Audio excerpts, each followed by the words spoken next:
Is this guy still talking about 2022? You bet I am.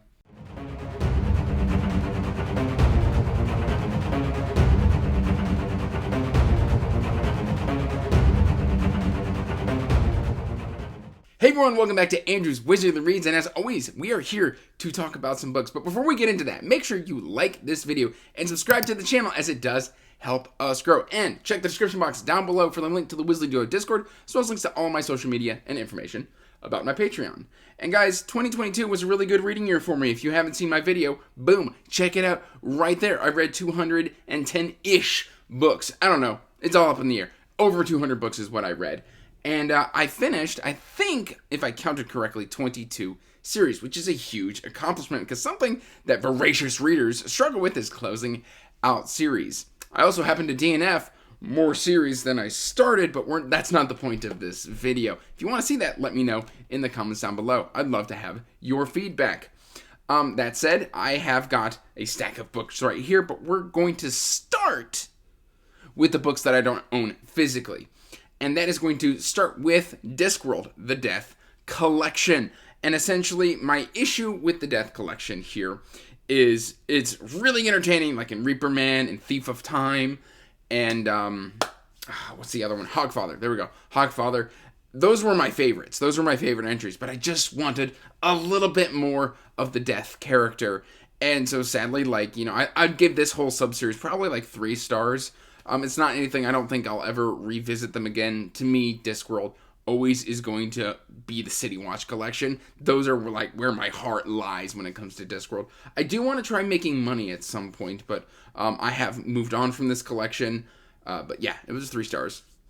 Then we've got Chasing Graves by Ben Galley. And this one was an interesting take. I didn't know that this was supposed to be based off of like a Egyptian fantasy kind of style. I just recently heard that out because I've been kind of following some buddy reads that are going around out there in the Discord, in the Discords of the booktube, kind of, meta, whatever. This one was good. It was about a 3.5 out of 5. My issue with this is when I first picked up the books, I was expecting a single POV story, and instead I got a multi-POV story, and I didn't really get the huge payoffs until the second book. And also it's got like a weird kind of POV structure where it rotates between, I believe, first and third person POV, which is kind of odd when you're just kind of constantly flipping between the two. But yeah, it is what it is. I then also read in 2022 The Lotlands by Jonathan French. And I'm going to tell you what, the first book was mind-blowingly good for me. Really raunchy. I did a whole book review for it. You can check the description box down below for that if you want to watch it. It was good. It was solid. It was entertaining. But sadly for me, the second and the third books just didn't quite have the payoff that I was expecting. I kept reading, expecting them to get better. So sadly, I don't have those books anymore because I didn't feel the rewarding feeling that I only had feelings for the first book.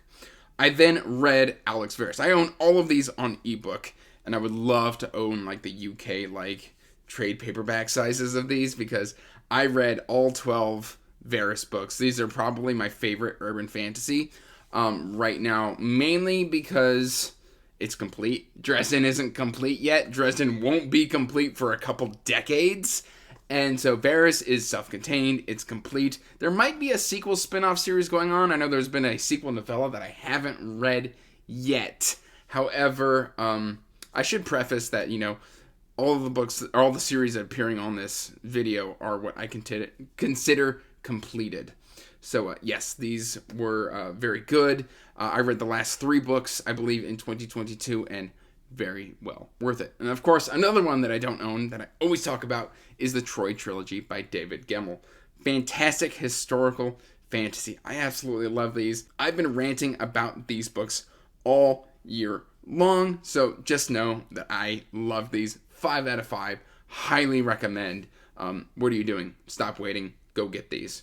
And then the last one that I finished that I don't physically own is Mistborn Era 2, The Lost Metal. And it brought me back into the Cosmere. It filled me with joy. I loved wrapping this up. I did not reread the first 3 books in preparation for The Lost Metal, and yet I was still able to follow the story and have a great great experience. I really enjoyed coming back to the Cosmere. I didn't know if I was going to come back full force. Like, I was going to still read the Stormlight books, but I thought that I thought I was done. And I'm so happy to be wrong. So those are the ones that I don't own. Let's move on to the ones that I do own. Starting off from the tall stack, we have got The Realm of the Elderlings by Robin Hobb. I started this series, I believe, in 2021. All the way back. No, I started this in 2020, I think. Like November 2020. And then I really kicked it into high gear with Assassin's Quest in February of 2021. And then I wrapped up Rainwild and Fitz and the Fool in 2022. And I have unpopular opinions about those two sub-series of Realm of the Elderlings. However, I will still say that the first 9 books make up my second favorite series of all time. Like, those first 9 books are just so good. Tawny Man is where it is at. My boy, Fitz, getting me right here in the feels. I don't know why I'm hitting over here when my heart's over here. I don't know, maybe I'm a monster.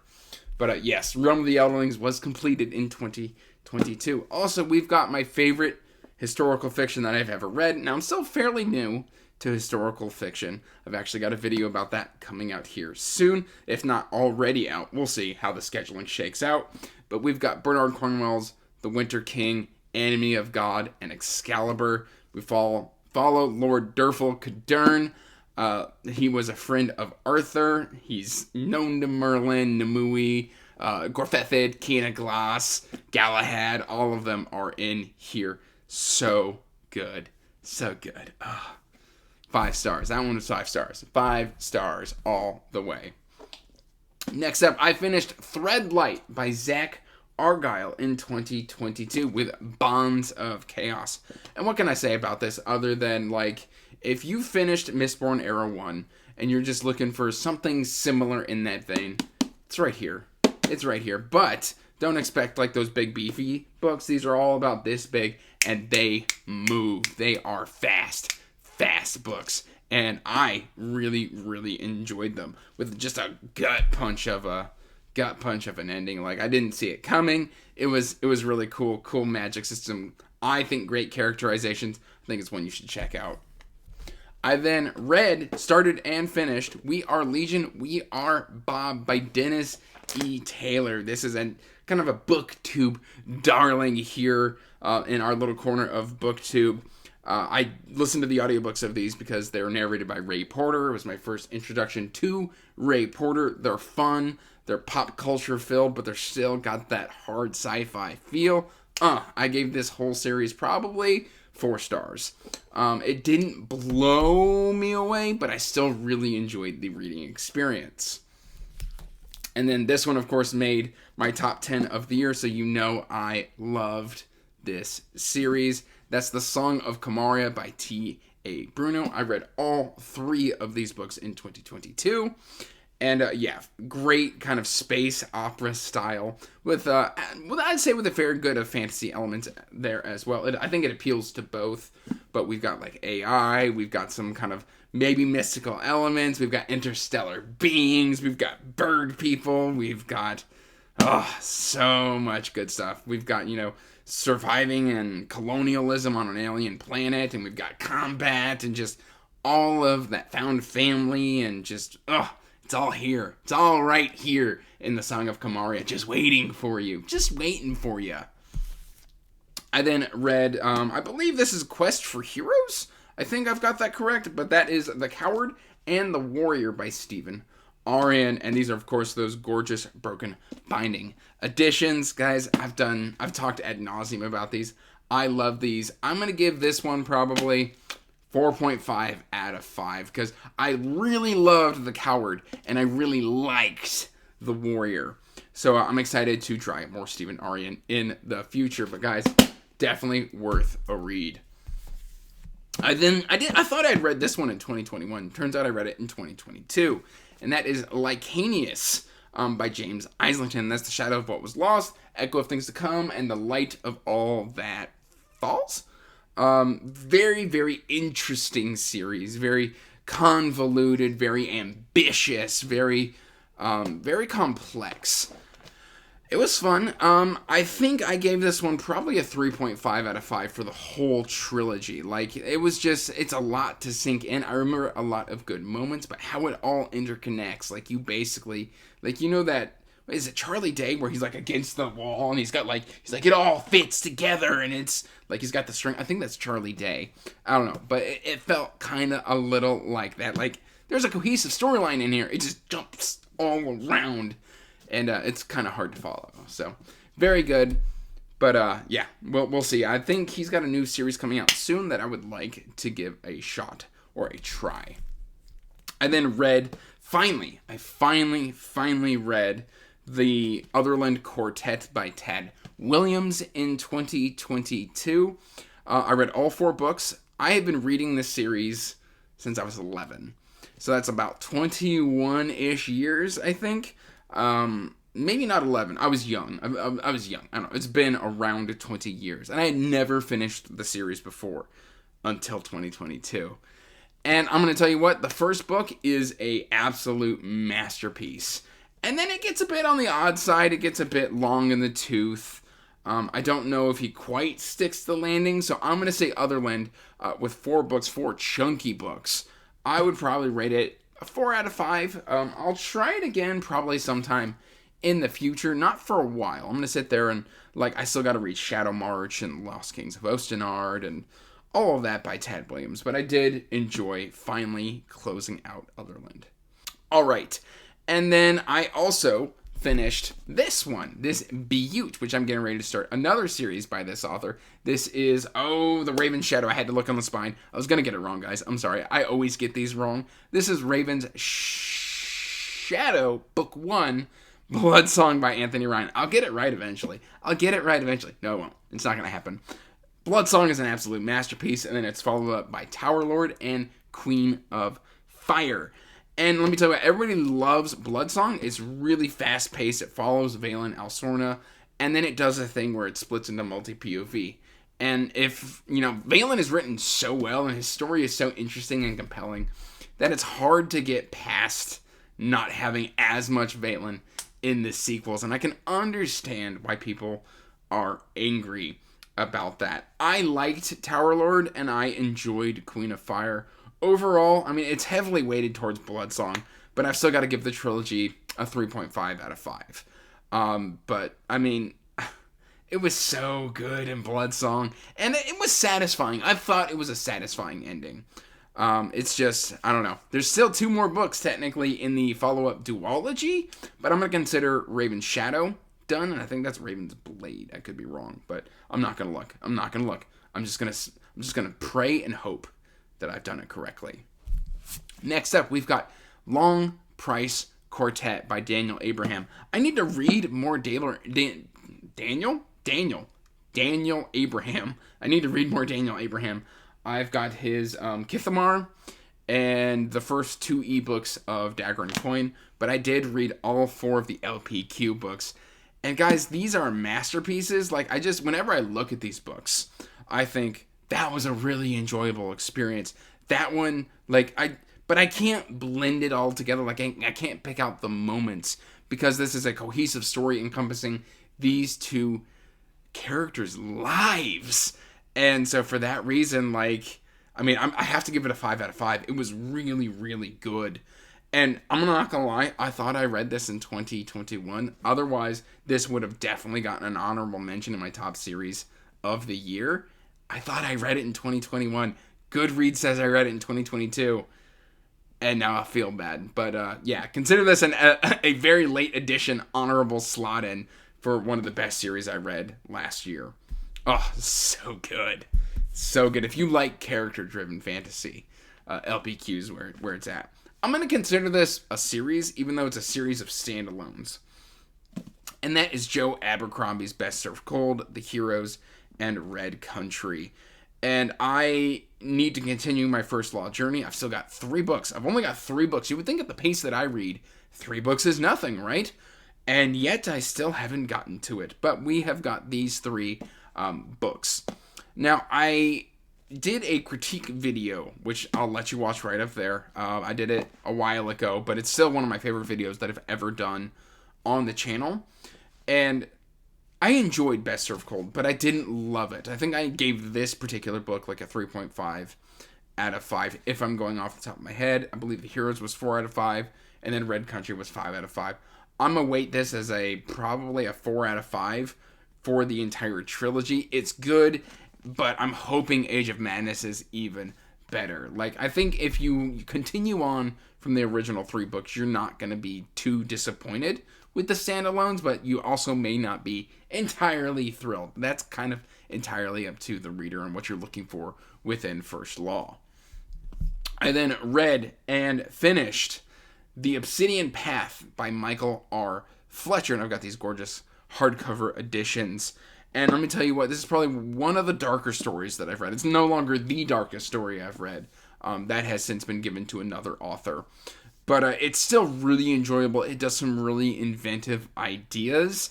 And apparently, like, when Michael R. Fletcher set out to write books, like, this was the initial, like, kernel idea that he wanted to write stories for. But he kind of kept pushing it to the side until finally he decided to just buckle down and write his story. Like, he's written a ton of other fantastic books. But it was always in his heart about Obsidian Path. And I can see why. It's a dark story about just right and wrong, like, morals and, like, what makes good and evil. How does memory affect who you are?